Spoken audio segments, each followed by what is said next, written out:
Okay, so we are going to go over some review on our Newton's Law chapter. So this is the review guide. I'm not going to write all the laws out.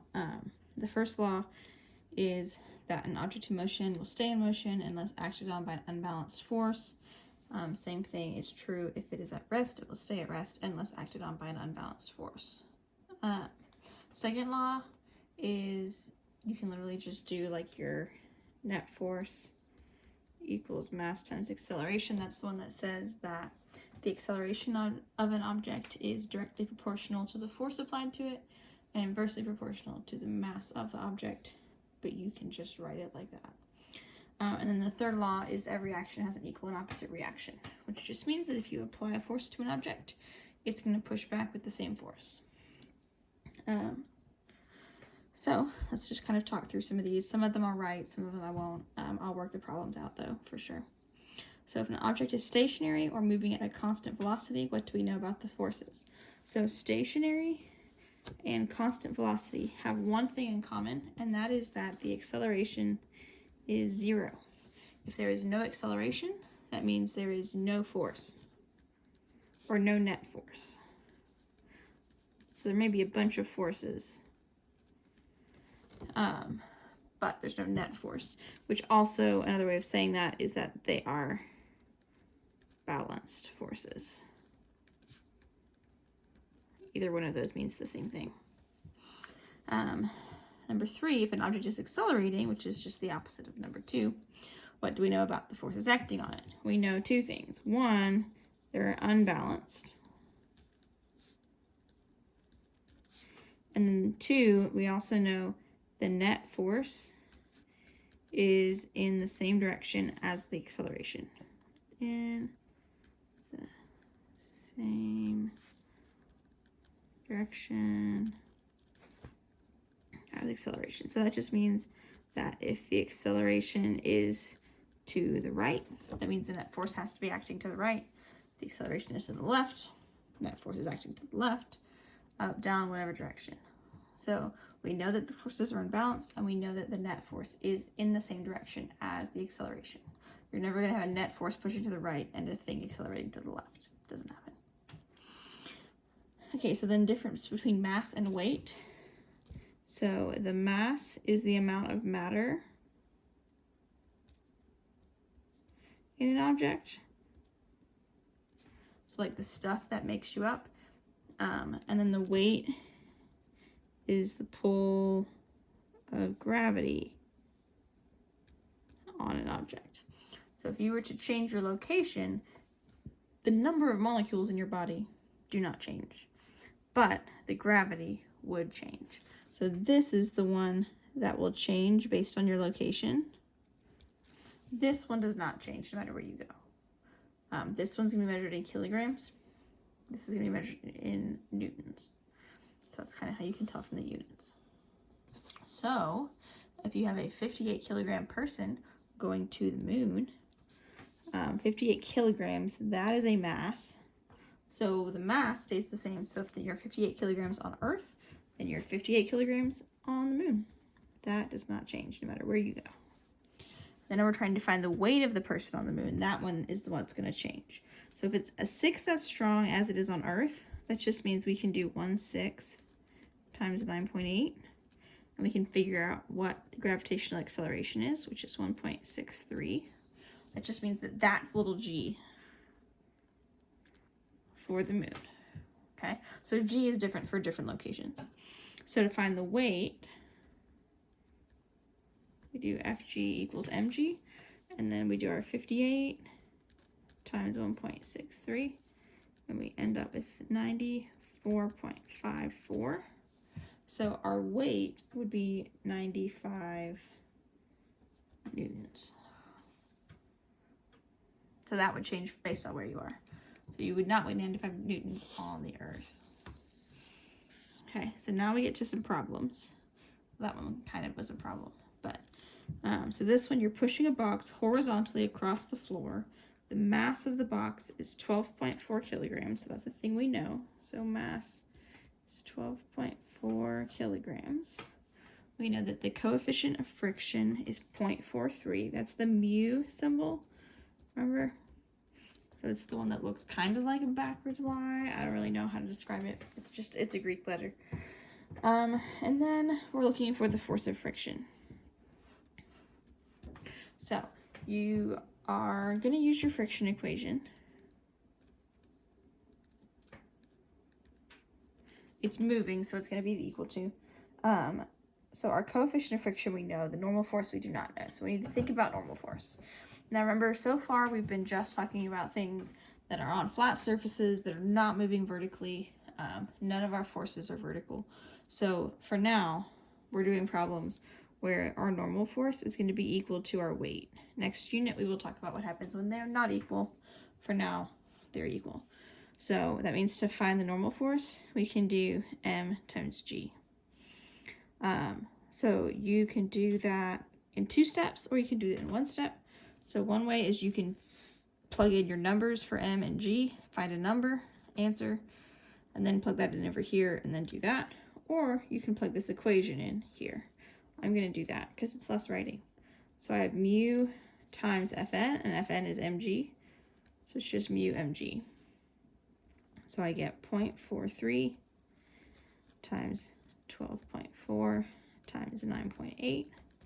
And that gives me, I find my answer, 52.25, which is going to round to 52 newtons. Remember, all of our forces are going to be in newtons, no matter what kind of force they are. Now, 7's a little trickier, so we've got a lot of facts in 7. So we have a net force of 45 newtons. It's applied to a 6.2 kilogram object, that's a mass. It's initially at rest, so V naught is 0. How far will it have gone? It's a delta x after 2.4 seconds. That's a time. Okay, now remember, now that we have kinematics that we did first unit, all of our motion equations, and we have force, mass, and acceleration in our new equation, that acceleration is the piece that's in both of them. And so we have 2 different steps, really. So we have this, and then we have this. So this Fm, we can calculate A from that, because F equals ma. And then we can use that with these numbers to find that distance. Because since we have A, we have enough pieces of information to solve that problem. So we're going to do this in 2 steps. So we're going to start with net force equals ma, and we're solving for A. So I'm just going to divide the m over.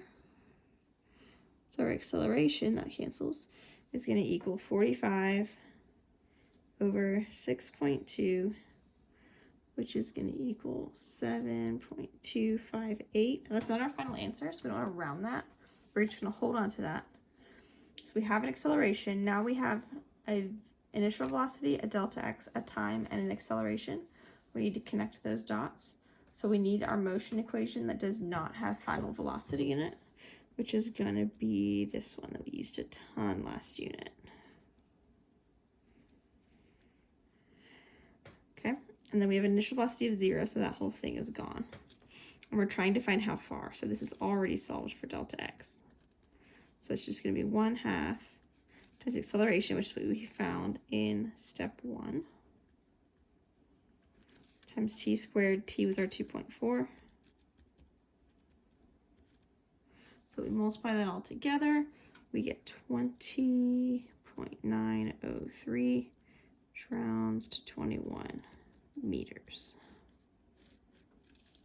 Okay, and then number 8. What net force is required to move a 3.2 kilogram object from rest to 1.7 over 2.4 meters? This is going to be a similar problem, except this time we're looking for force. So that's going to have to be the second step instead of the first step. So we have a mass from rest, this makes these problems easier, to 1.7 meters per second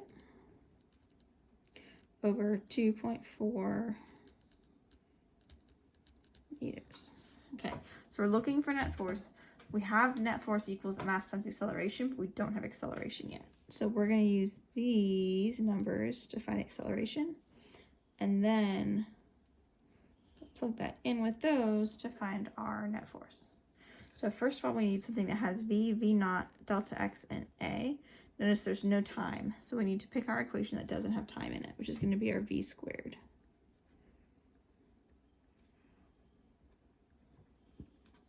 Remember, we're solving for acceleration here. So this is 0. So to find a, we need to divide by 2 delta x. So we'll cancel that and cancel that. So acceleration is going to be v squared over 2 delta x, which is v is 1.7, 2 times 2.4. That comes out to 0.602. That's a. So then we can use the a here with this. Then we can find the net force. Equals ma. We have m and we have a now.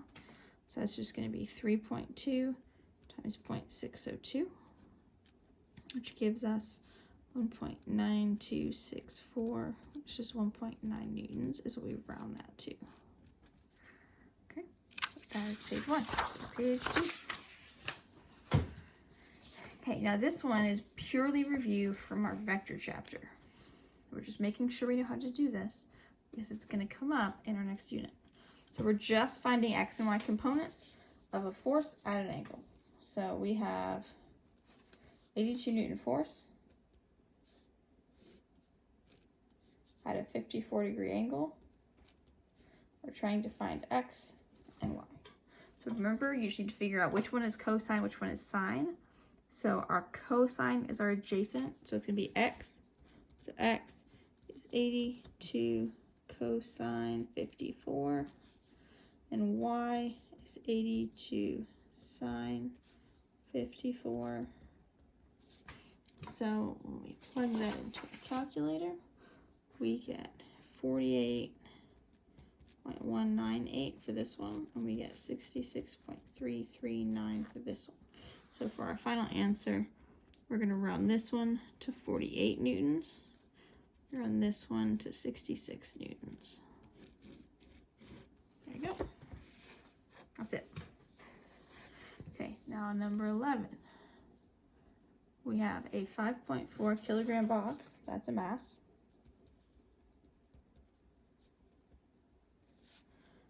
Push sideways across the ground. Force of friction is 21 newtons.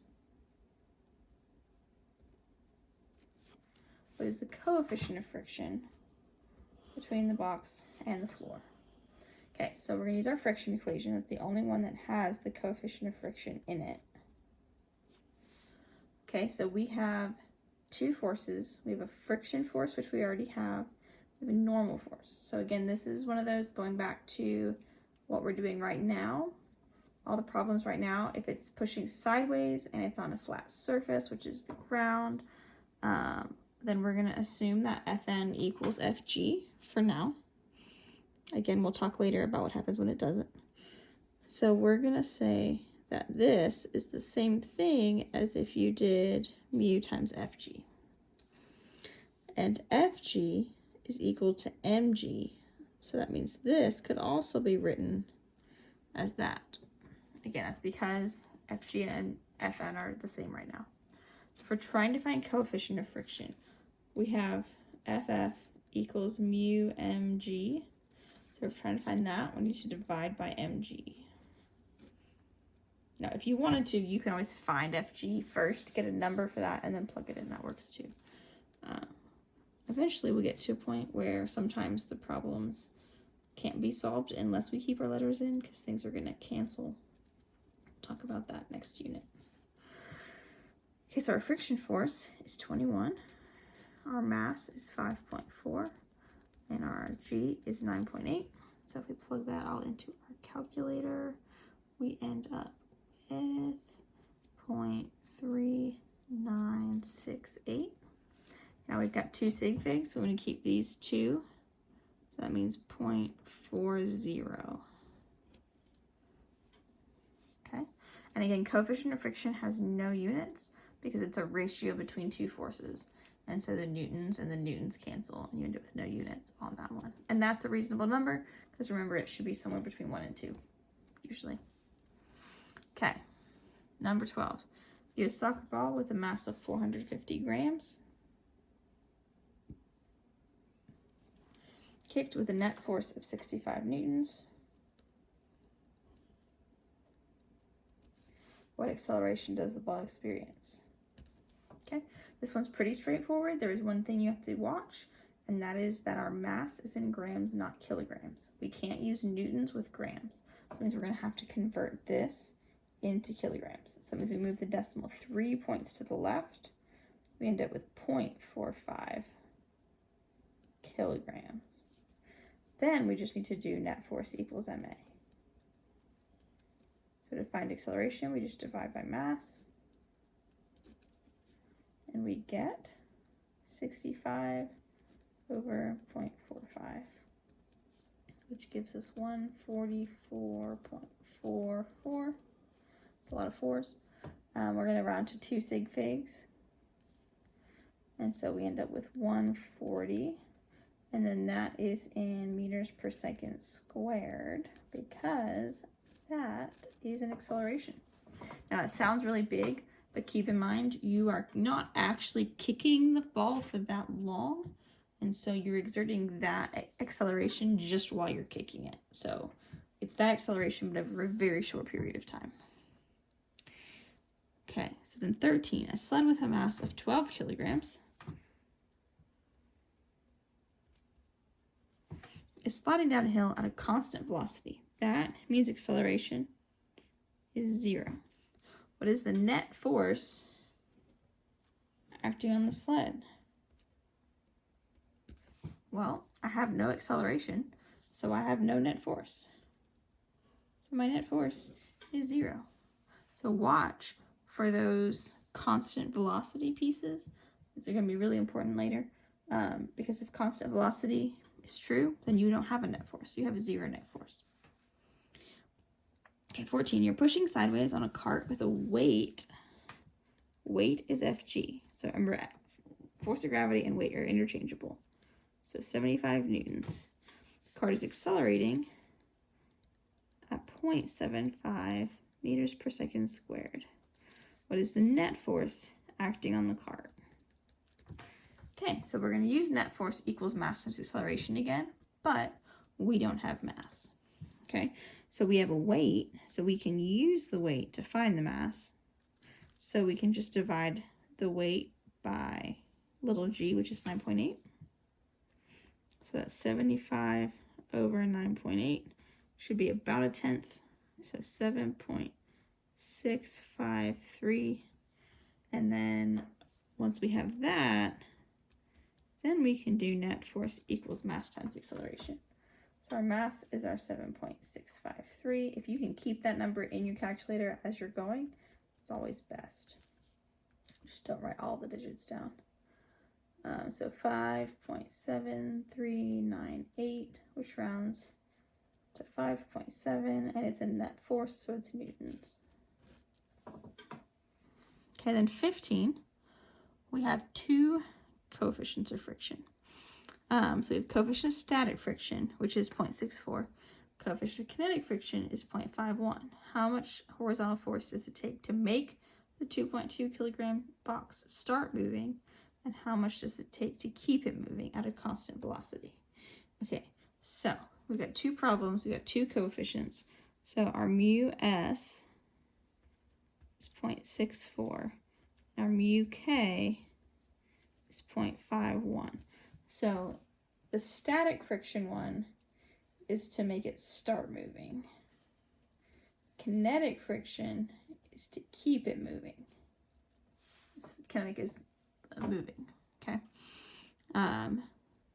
So we have a mass of 2.2 kilograms.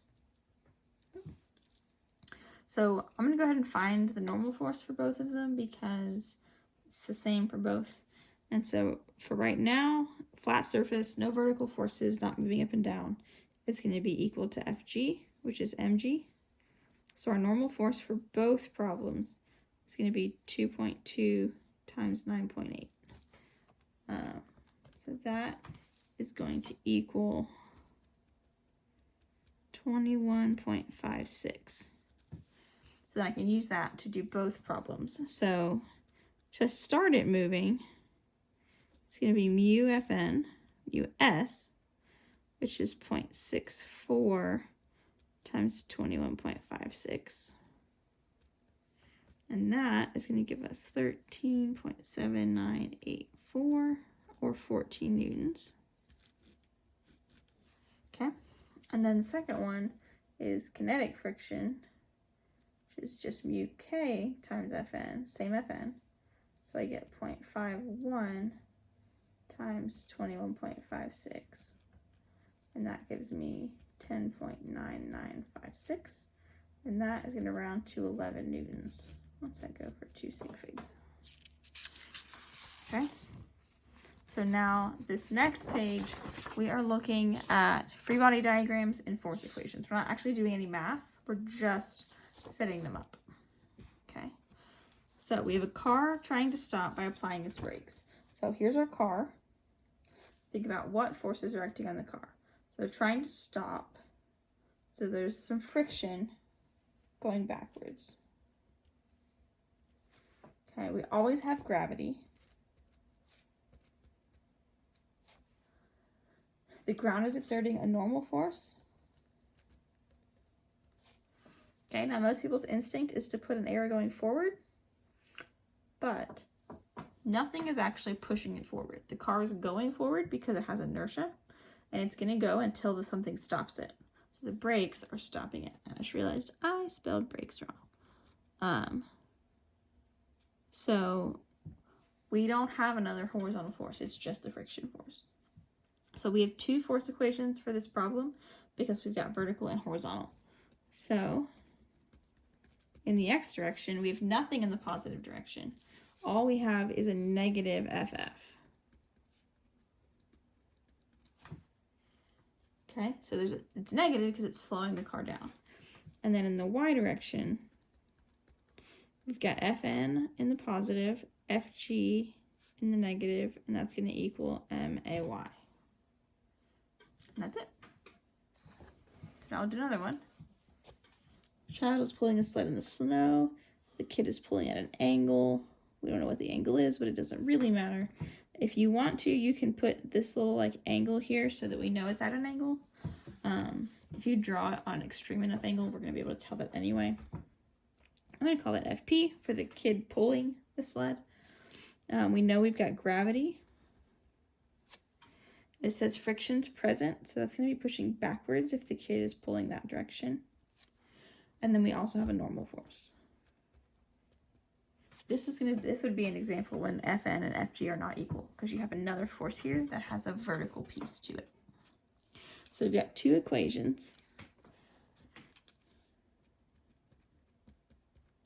So we have in the positive direction, we have Fpx.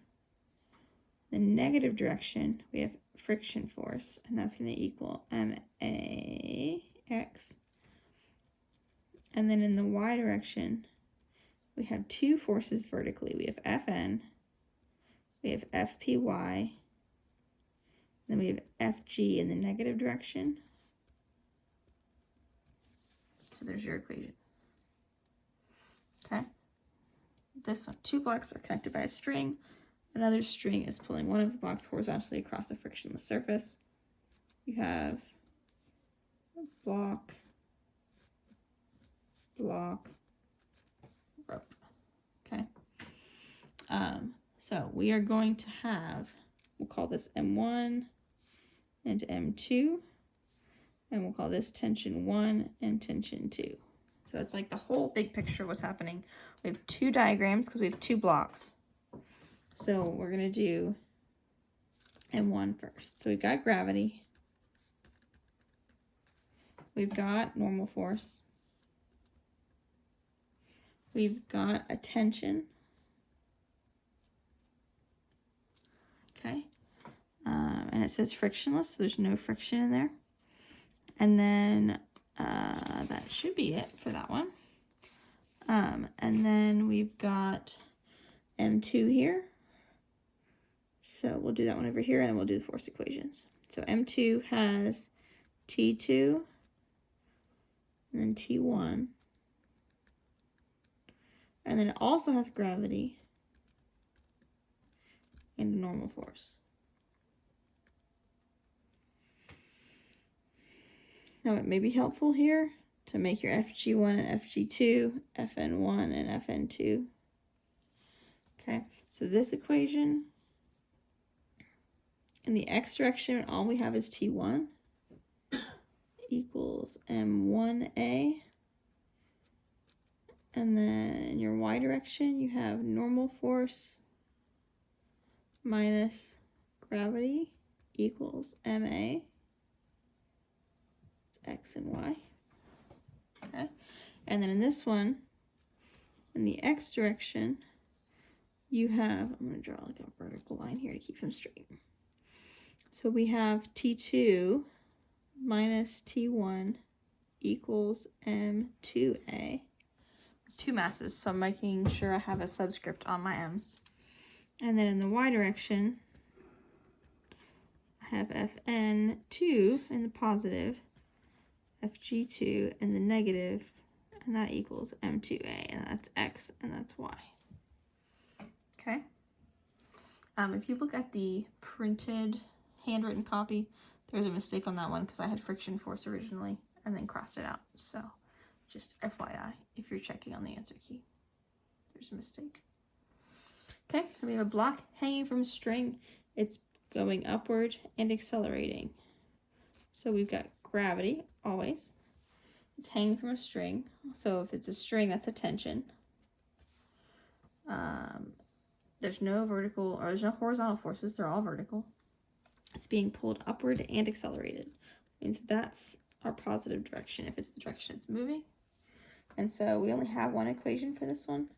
It's going to be T minus Fg equals Ma. There you go. And then one more. Train is pulling a caboose forward as it accelerates. Friction is present. Car is accelerating forward. Okay, so we've got our caboose. We've got some sort of force, the force of the train if we want. We've got gravity. We've got normal force. We've got friction force. Okay, so we've got two horizontal forces. So we've got Ft minus Ff equals Ma. And then vertically, we've just got Fn and Fg minus Fg equals MAY. Okay, so that's the problems. And then I do want to just kind of talk through the definitions. We haven't really explicitly gone over these. I did give you the Kahoot. I just want to make sure we kind of know what these mean. The contact force is when two things are contacting each other. So that means they're touching. This is things like normal force, like friction force, anything, tension, anything you have to have a contact between the two things. Field force would be anything that can act at a distance, so acting on something without actually touching it. So far we've talked about gravity. So gravity will act even if you're in midair, and that's what pulls balls down. That's what keeps planets in orbit. When we get to electricity, electric fields are the same way. If you have two charged objects, they're going to affect each other even without touching. You know, magnets do the same thing. Magnets will affect each other without actually touching each other. So those are all field forces. Magnetic field force, electric field force, gravitational field force, those things. Inertia is a tendency of an object to keep its motion. So Newton's first law is usually called the law of inertia. It just means that the more stuff an object has in it, the harder it is to stop or start, and so it has more inertia. So inertia is very closely tied to mass. It's not quite the same thing. It's hard to define, but it's basically how much an object is going to tend to keep its current motion. Net force is just the total force, or the sum of the forces, adding all the forces up, something like that. That's how we use that. It's that E-looking symbol that we use. Balance forces just means you have no net force, so everything's canceling each other out. Action-reaction forces, we talked about how if you pull on something and it pulls back, that's like Newton's third law. So an action-reaction force is when object A acts on object B, and then object B acts back on object A, equal but opposite direction. So if you're talking about action-reaction pairs, it's always one object acting on another and it acting back, where they're always going to be in opposing directions. Gravity is just the pull of something, the thing that pulls you towards a massive object. You technically have gravity between tiny objects, but it's almost nothing. But it's the pull of a planet usually on you. Weight is the pull of gravity. So that's all that weight is, Fg. So static friction is the friction force between two surfaces that are sitting still. So static is still. Static means one's not moving across the other. They're kind of stuck together. Kinetic friction is the force between two surfaces when they're moving. So when something's sliding on something and it's actually moving, that's kinetic friction. The coefficient of friction describes how much friction there is between two surfaces. So it always has to be between two surfaces, because one object might have a lot of friction with one surface and not very much with another. So like the coefficient of friction between your socks and a hardwood floor is very low, but the coefficient of friction between your socks and the carpet is very high. So it matters what both things are made of. But it just describes how much force it takes to move an object on that surface. Air resistance is just when you move through air and it pushes back, that's air resistance. We kind of talked about that last unit. All the things we talked about with air resistance, they happen because of the forces. So we kind of talked about them, but I didn't use too many force words because we hadn't talked about forces yet. Terminal velocity, again, in that same context, terminal velocity is when the force of gravity equals the force of air resistance. So when those things end up canceling out, you have no net force, then you stop accelerating. It doesn't mean you stop moving, but you stop accelerating. So you would move at a constant velocity from that point on. And the normal force is it's a force that's always perpendicular to the surface. Normal means perpendicular. So it's perpendicular to a surface no matter where the surface is. And it basically is when you push on the object, it pushes back. Harder you push, the harder it pushes back. So, but the key is that it's always perpendicular to the surface. We'll talk next unit about what happens if it's like a ramp and it's not flat. Normal force is always perpendicular to the surface, not to the earth. So, those are in the Kahoot. That will not be like, you don't have to write those out on the test. Those are things that I give you definition in a word bank and you just have to match them. So don't feel like you have to know word for word definitions. But if I describe one, you should be able to tell me which of those words I'm describing. So that is it.